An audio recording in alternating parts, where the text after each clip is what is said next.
C.J. Stroud's grade.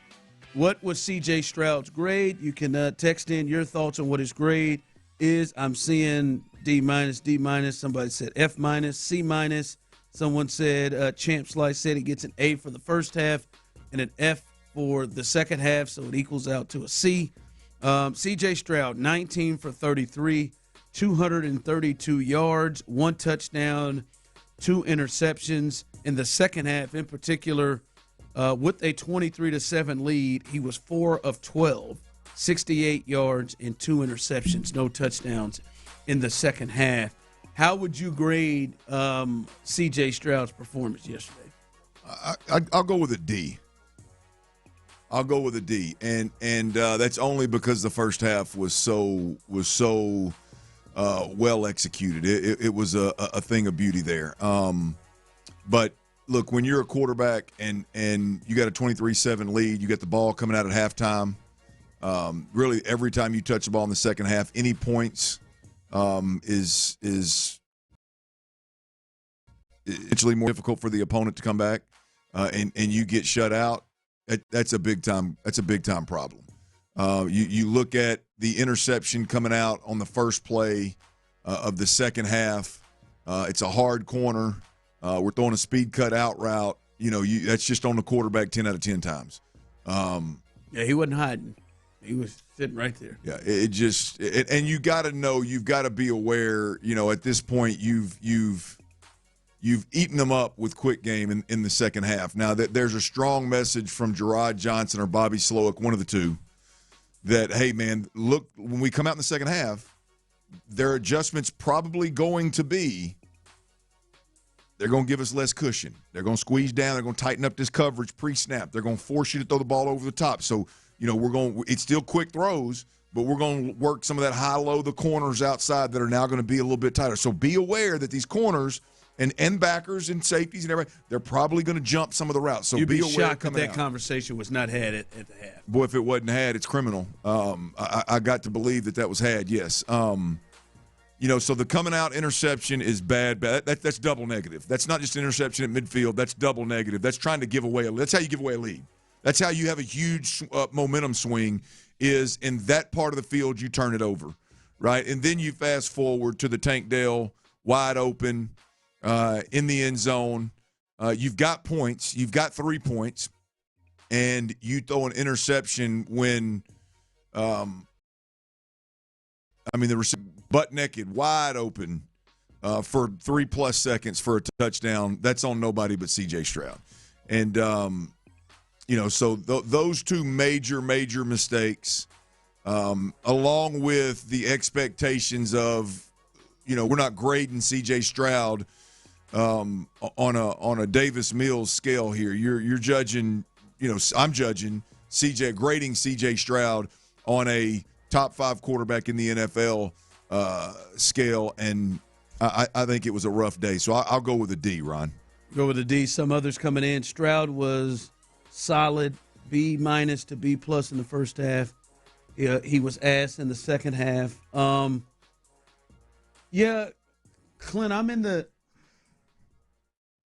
I'm in the D range, and not just D for the grade, but that was very, very disappointing from him yesterday. Yeah. That performance was very disappointing. Now, listen, I'm not going to say that it was Will Levis-like, that he sucked all the way through. The first half, I thought he played pretty well, right? I think the big touchdown at the end of the half that he gets and he fits into Mechie, I thought obviously was a great throw.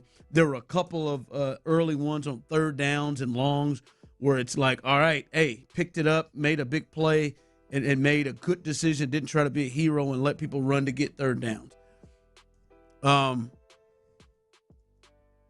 I think he put them in and helped put them in a defense to win this game and be up 23-7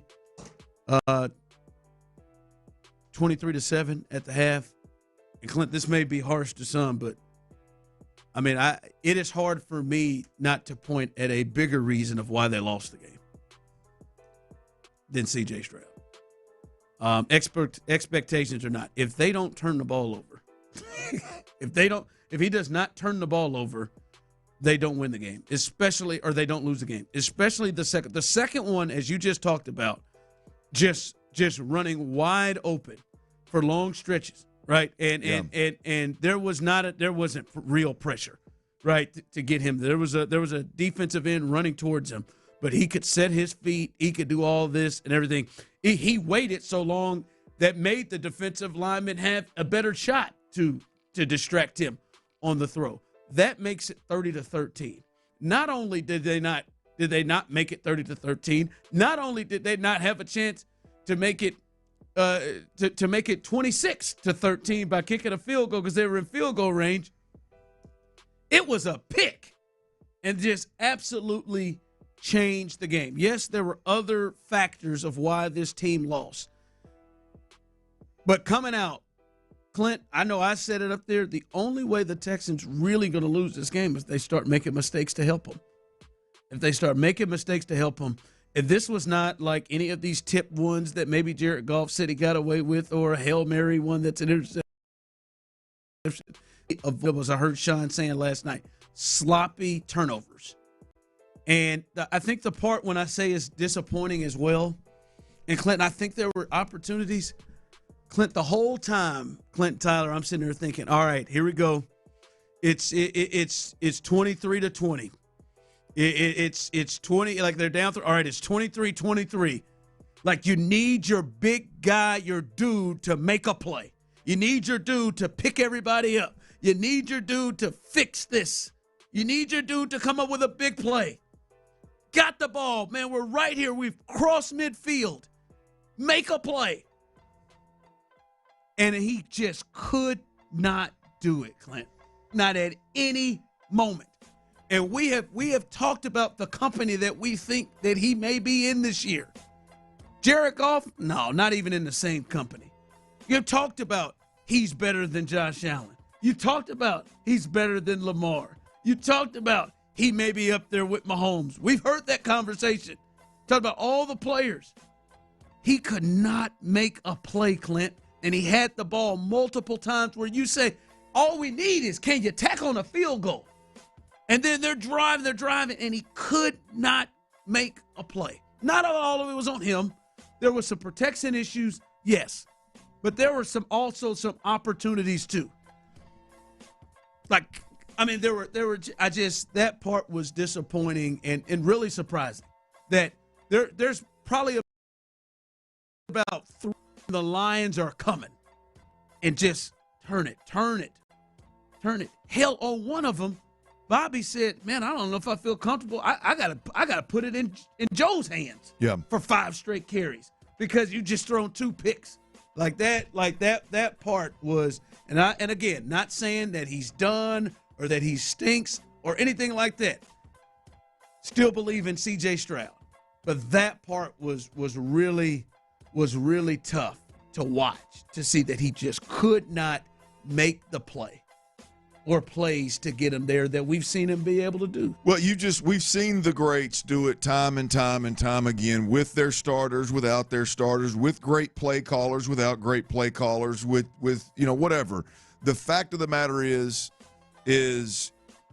the offense was great in the first half. They struggled in the second half. You still got to the fourth quarter with a 1-score lead. It was a 1-score ball game. You got to the fourth quarter, literally late in the fourth quarter, with the opportunity to give your team a lead and put some serious pressure on a quarterback that it just wasn't his day in Jared Goff.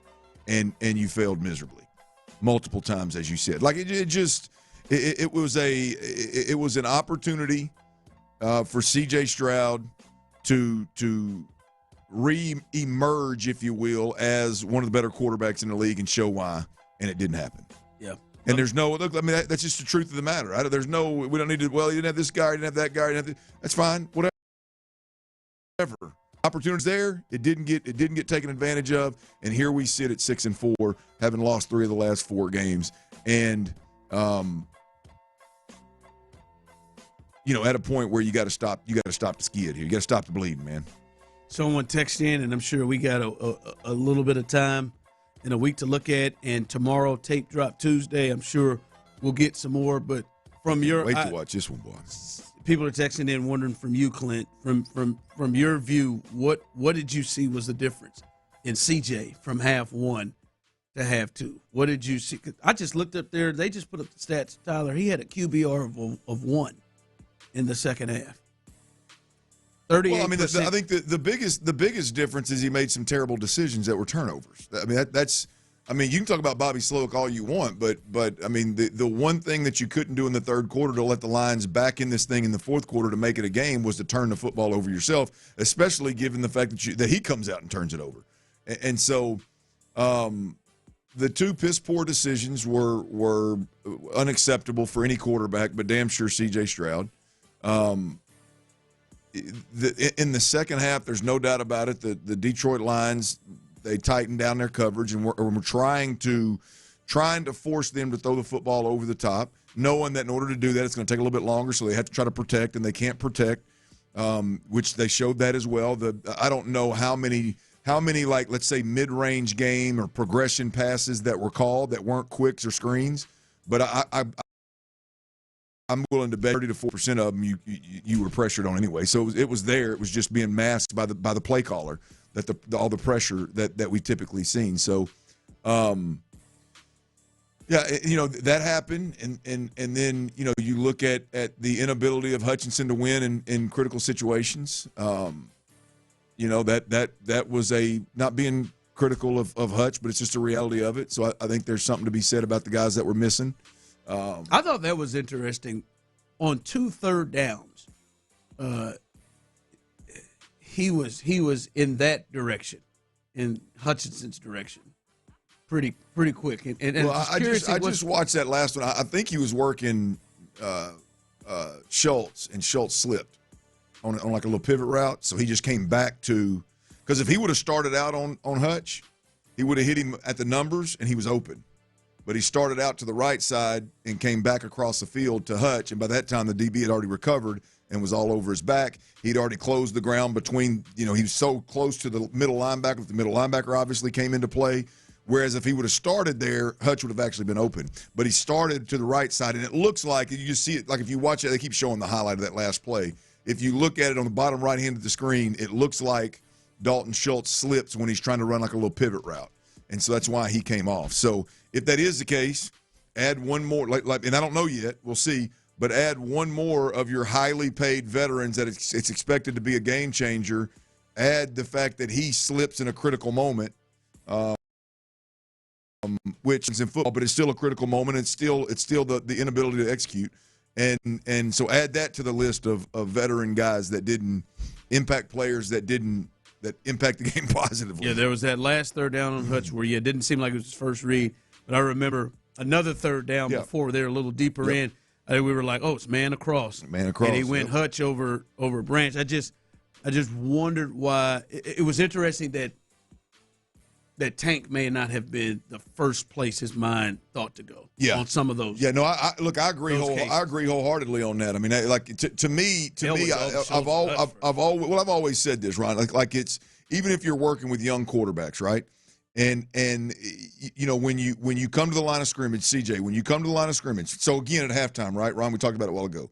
Like if there wasn't a conversation, a very stern, matter of fact, CJ, look me in the eyes right now. I'm telling you what they're going to do. We just lit their ass up with the quick game. They're going to do everything they can to take that away from us. So be aware of that being a problem. And when we do get man-to-man, when we get cover one with a free safety or cover zero and we know they're bringing pressure, they're going to try to man us up. Here's what we got to do. We've got to find Tank Dell. He's our man beater, right? Or whoever Dalton Schultz, who you want to designate as that man beater. It's damn sure not Hutch, right? So that should have been very clear that we're going to call quicks, and we're going to go to Tank Dell because he's the one that can create the separation, and here's how we're going to do it. It's very obvious, easy conversation, and if it's not Tank Dell, then it's where you're using two guys, you're using a concept to win instead of your best player to win. It's got to be one of those two, and you can't tell me that Hutch on a lazy-ass bang post over the middle is your best route, like you said, against their best DB, who ought to be a damn all-pro player. Yeah. That can't be your best option. So again, and I don't know if that's lack of Bobby and Gerard coaching him, or if that's CJ doing what, giving CJ all the freedom to do whatever the hell CJ wants to do, and he picks to do that. That's got to change. Yeah.